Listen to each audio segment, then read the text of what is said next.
Bonsoir chers téléspectateurs et bienvenue dans cette nouvelle édition que je vous invite à suivre jusqu'à son terme.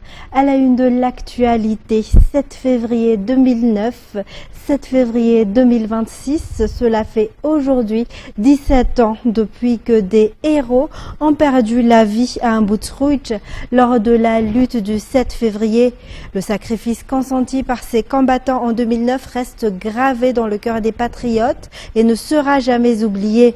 48 personnes ont trouvé la mort à Butrouch lors de cette journée, alors qu'elles luttaient contre le régime en place à cette époque. Les noms de ces héros tombés lors des événements du 7 février sont inscrits sur la stèle commémorative érigée à Butrouch. Un dépôt de gerbes s'est tenu sur place ce jour.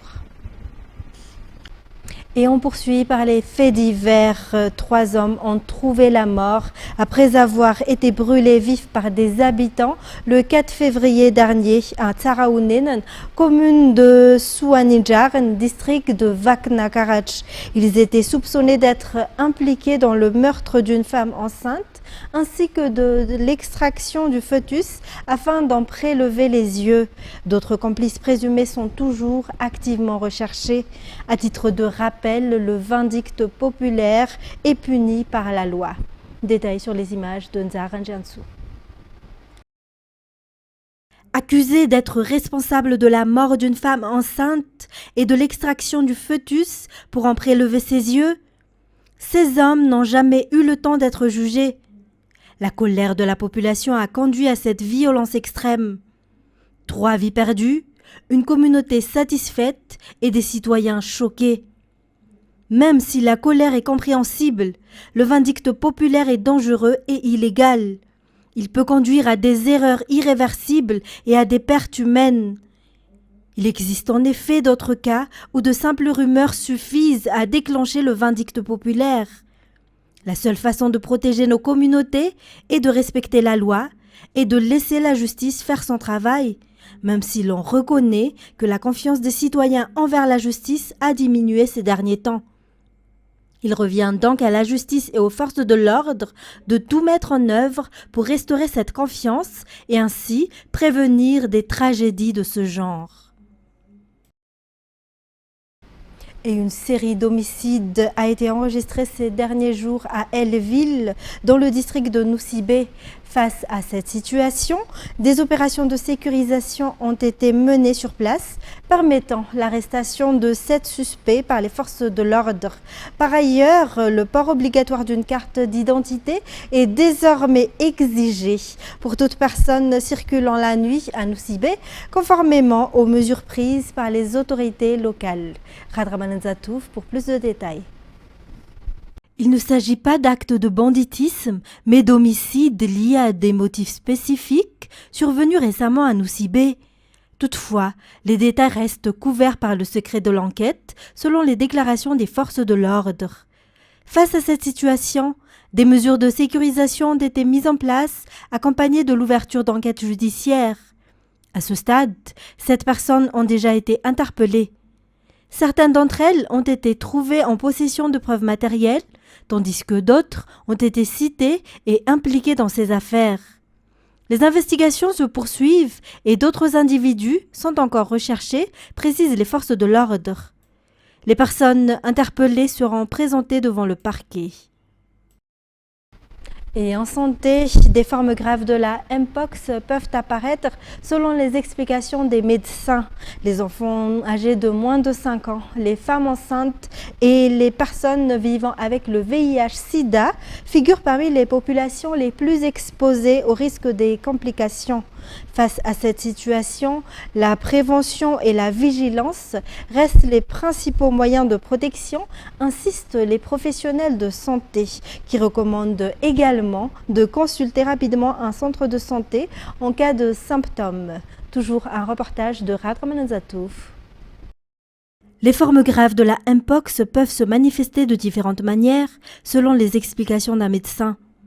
Elles peuvent provoquer des lésions cutanées sévères, des difficultés respiratoires, des atteintes neurologiques, voire entraîner une perte de la vue.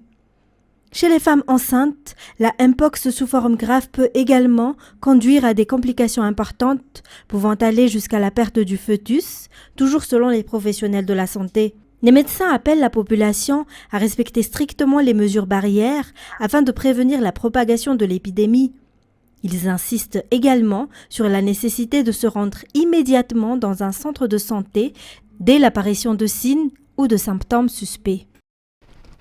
Dans un tout autre sujet, l'impact du cyclone qui devrait toucher Madagascar la semaine prochaine s'annonce plus sévère selon les déclarations du directeur général du BNGRC hier. D'après les informations communiquées par Météo Madagascar, ce phénomène sera plus intense que le cyclone Fiti. Toutefois, le BNG affirme déjà être prêt à faire face à cette situation. Le BNGRC se prépare activement à l'arrivée du cyclone Gézani. Des évaluations ont déjà été menées concernant le nombre de potentiels de sinistrés ainsi que les besoins en assistance des régions susceptibles d'être touchées. L'objectif affiché est de réduire au maximum l'impact du passage de ce cyclone. Les opérations d'acheminement du matériel nécessaire à la gestion du cyclone ont d'ores et déjà débuté, notamment à destination des régions de l'est du pays. En économie, un tanker GPL transportant 1350 tonnes de gaz butane est arrivé hier au port de Tuamasin. Il s'agit du premier navire de ce type accueilli depuis l'extension du port. Une étape majeure pour le renforcement de l'approvisionnement en gaz butane à Madagascar. Reportage. Jusqu'à présent, le port de Mahajang était l'unique point d'entrée de gaz butane importé à Madagascar. Désormais, le port de Tuamasin est également ouvert à cette activité et peut accueillir des navires transportant jusqu'à 1500 tonnes de gaz.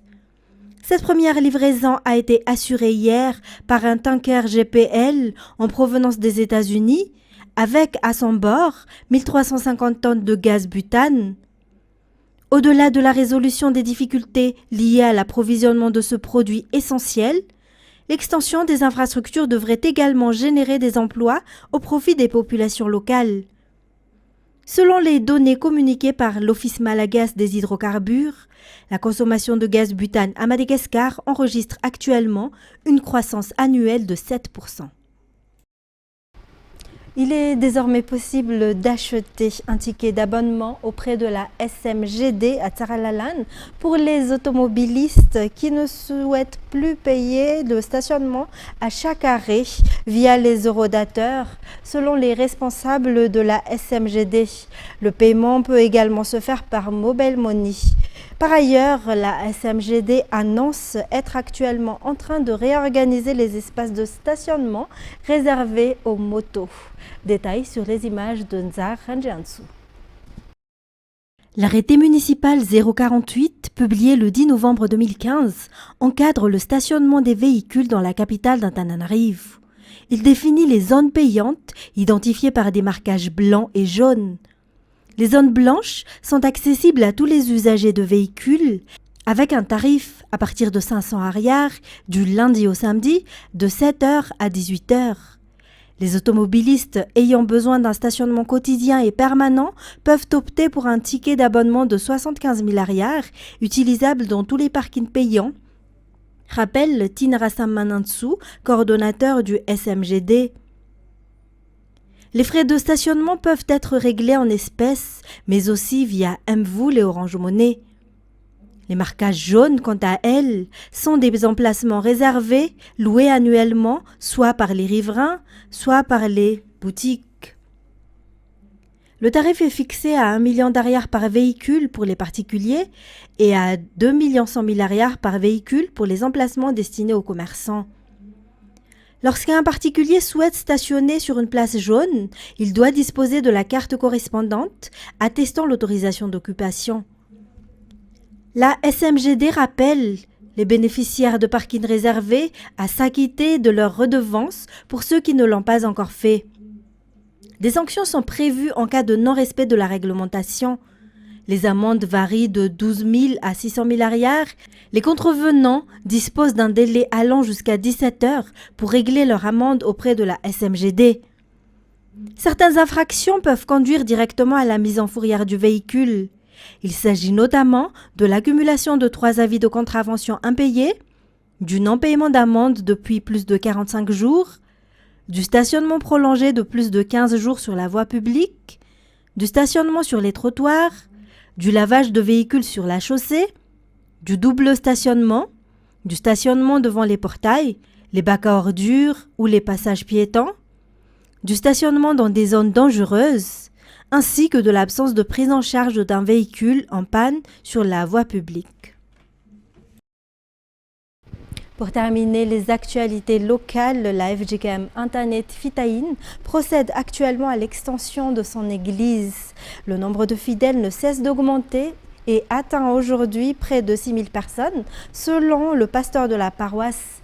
Les travaux sont financés par les contributions des fidèles, avec pour objectif une finalisation à l'horizon 2029. Détails sur les images de Nzar Ranjansu.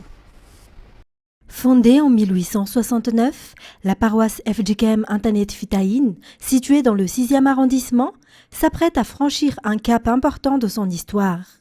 Aujourd'hui, près de 6 000 fidèles s'y rassemblent régulièrement, obligeant la paroisse à organiser de cultes successifs en raison de l'exiguïté du lieu, soutient le pasteur Anjianasul Rouzelalain. Dans le cadre de la célébration de ses 160 ans, la paroisse a ainsi choisi d'agrandir son église, un projet ambitieux rendu possible grâce aux fonds collectés auprès des fidèles. Par ailleurs, la FGKM Internet Fitaïn se dit ouverte à des partenariats et à une collaboration avec les établissements scolaires environnants. Et on poursuit avec les actualités internationales. Vendredi soir, dans les rues de Karachi, plus grande ville du Pakistan, ces chiites pakistanais laissent éclater leur colère. Car c'est bien leur minorité religieuse qui a été visée quelques heures plus tôt, à l'autre bout du pays, dans la capitale Islamabad. Le gouvernement doit assumer ses responsabilités et mener une opération sans merci contre ces terroristes et leurs commanditaires. Cette fois, c'est le mouvement État islamique qui a revendiqué l'attaque meurtrière. Un véritable carnage survenu pendant la grande prière du vendredi dans une mosquée bondée de la capitale. Un homme a tenté de forcer les contrôles de sécurité, s'est fait tirer dessus avant de se faire exploser. Nous avons entendu des coups de feu alors que nous étions encore prosternés. Une explosion s'est produite. Des débris sont tombés du toit et les fenêtres ont volé en éclats. Quand je suis sorti, de nombreux corps étaient éparpillés. Une trentaine de morts et près de 170 blessés, dont l'arrivée a saturé les services de plusieurs hôpitaux. C'est l'attentat le plus meurtrier à Islamabad depuis 2008. Les autorités ont fermement condamné cette attaque et tenté de rassurer la minorité chiite, régulièrement prise pour cible par des groupes terroristes sunnites. Plusieurs membres du gouvernement se sont rendus sur place, pointant du doigt l'influence des pays voisins. Cet attentat terroriste est similaire à d'autres attentats terroristes qui ont eu lieu au Pakistan. Ceux qui en sont responsables sont les mêmes. Ils sont financés et soutenus par nos voisins, financés par l'Inde et soutenus par l'Afghanistan. Des accusations contre New Delhi d'une part et les talibans afghans d'autre part, qui reviennent désormais régulièrement dans les discours de la classe politique pakistanaise. De penser que nous allons enfin dans la bonne direction, c'est-à-dire vers un accord entre l'Iran et les États-Unis. On revient de loin, si vous voulez, parce qu'il y a quelques mois, il y a eu une guerre de 12 jours d'Israël contre l'Iran. C'est-à-dire qu'il y avait des négociations qui étaient enclenchées déjà à l'époque entre l'administration Trump et l'Iran. Mais Netanyahou, en attaquant l'Iran, a fait rompre ces négociations et il a entraîné son pays dans la guerre et ça a rompu les négociations. Donc finalement, quelques mois plus tard, là on est au mois de février, la guerre était au mois de juin, on revient sur ce cycle de négociations après cette parenthèse guerrière qui a été menée par Israël. Mais je dirais que maintenant, à peu près toutes les données sont sur la table parce que si vous voulez, il y avait un accord en 2015 qui avait été signé par l'Iran et le reste du monde. L'ensemble des pays de la planète avaient reconnu officiellement par l'accord de 2015 du nucléaire iranien que l'Iran avait décidé de s'éloigner de sa capacité à disposer de la bombe.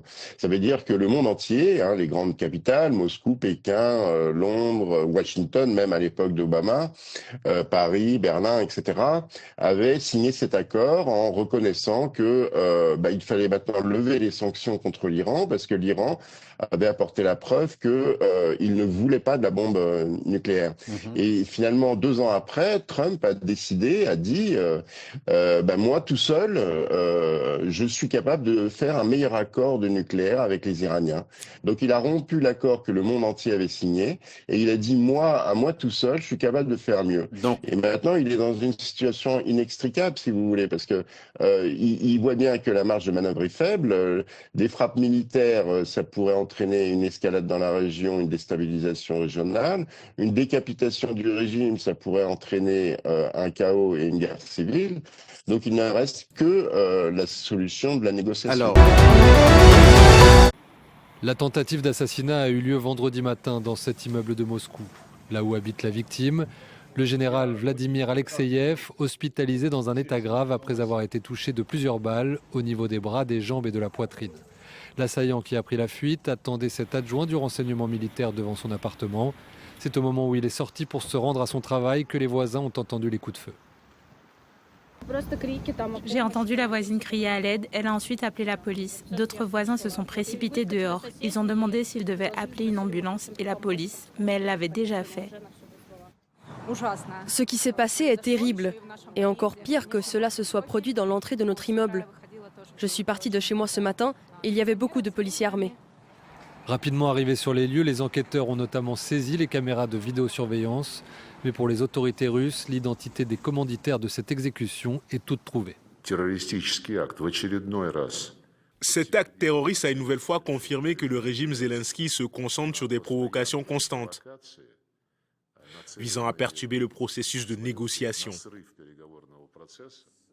Vladimir Alexeyev est le dernier d'une longue liste de hauts gradés russes visés par des tueurs à gages ou des attentats à la bombe dans les rues de Moscou. Le précédent était le général Sarvarov, tué dans l'explosion de sa voiture le 22 décembre dernier. Kiev a parfois revendiqué certains de ces assassinats, ce qui n'est pas le cas pour l'instant pour Alexeyev. Cet homme de 64 ans s'est illustré pendant la guerre en Ukraine, notamment lors de la prise de Mariupol, mais aussi lors de la guerre en Syrie, dans laquelle Moscou soutenait le régime de Bachar al-Assad. Il fait l'objet de sanctions de la part des États-Unis et de l'Union européenne pour son rôle dans des cyberattaques visant les élections américaines de 2016 et dans l'empoisonnement en 2018 au Royaume-Uni du transfuge Sergei Skripal. Mesdames et messieurs, ainsi s'achève cette édition. Merci à vous de l'avoir suivi. On vous retrouve dès lundi pour de nouvelles actualités. Au revoir et bon week-end à tous.